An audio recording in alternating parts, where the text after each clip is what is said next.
അപ്പോൾ ഞാൻ ഇന്ന് നിൽക്കുന്നത് തൃശ്ശൂരിൽ വടക്കുംനാഥ ക്ഷേത്രത്തിന് മുൻവശത്താണ്. വടക്കുംനാഥ ക്ഷേത്രത്തിന് മുൻപിലാണ് ഇപ്പോൾ നിൽക്കുന്നത്. തൃശ്ശൂരിൽ ഒരു വൻ ചരിത്രം കുറിച്ച ദിവസമാണിന്ന്. തൃശ്ശൂരിൽ ആദ്യമായി BJP അക്കൗണ്ട് തുറന്നിരിക്കുന്നു. സുരേഷ് ഗോപി വിജയിച്ചിരിക്കുന്നു. തൃശ്ശൂരിലെ ജനങ്ങൾ വിധി മാറ്റി എഴുതിയിരിക്കുന്നു. ഒരു BJP സ്ഥാനാർത്ഥിയെ വിജയിപ്പിച്ചേക്കാണ്.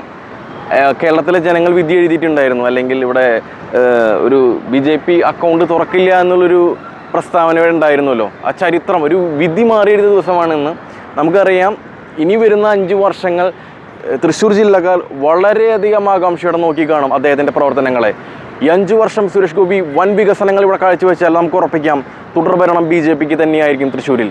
കാരണം മാറി മാറി വരുന്ന ഭരണാധികാരികളുടെ ഭരണങ്ങൾ എന്ത് വികസനം ഇവിടെ കൊണ്ടുവന്നു കേരളത്തിൽ. ജനങ്ങൾക്ക് മടുത്തു കഴിഞ്ഞു. വികസനമാണ് ഇനി വേണ്ടത്. പട്ടിണി പാവങ്ങളാണ് കേരളത്തിൽ മുഴുവൻ.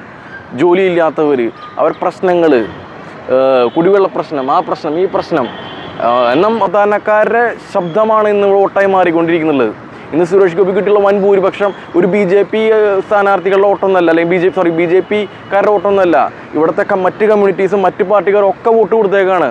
ഈ 5 വർഷം കൊണ്ട് അദ്ദേഹം ഇവിടെ നല്ലൊരു ഡെവലപ്മെൻറ്റ് ഇവിടെ കൊണ്ടു കഴിഞ്ഞാൽ കേരളത്തിൻ്റെ ഒരു രാഷ്ട്രീയത്തിൻ്റെ ഇത് തന്നെ മാറി മറിയും. കാരണം LDF UDF അങ്ങനെയായിരുന്നല്ലോ ഇത്ര നാളും വന്നുകൊണ്ടിരുന്നത്. ഇത് മാറ്റത്തിൻ്റെ കൊടുങ്കാറ്റാണ്.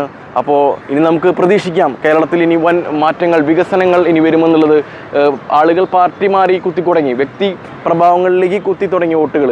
കാരണം എല്ലാവരും വികസനം പ്രതീക്ഷിക്കുന്നു. നമുക്ക് പ്രതീക്ഷിക്കാം കേരളത്തിൽ നല്ല വികസനം ഇനി ഉണ്ടാവട്ടെ.